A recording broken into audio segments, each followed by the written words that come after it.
Ang gusto ko pong sabihin sa lahat ng publiko, hindi po ako isang Filipino. Ako po ay isang spy.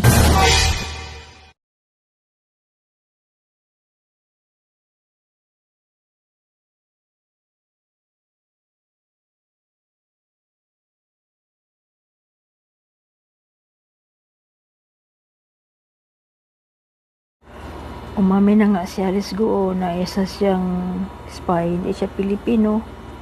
Ito na namang mga kapatid niya. Ginugulo niyo lang ang isip ng mga taga-senado. Ay nako. Kayo mas sinungaling, isa lang ang tatay niyo.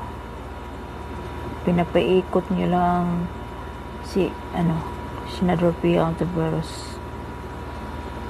Noon, si Alice Guo, napakasinungaling niya. Lahat ng kasinungalingan ginagawa niya. Pero maminad siya. Hindi siya totoong Pilipino. Kasi walang tinatago nga hindi malalaman. Lahat ay mabubunyag yan. Kasi ang kapatid niya mismo ang nagsabi, kapatid niya si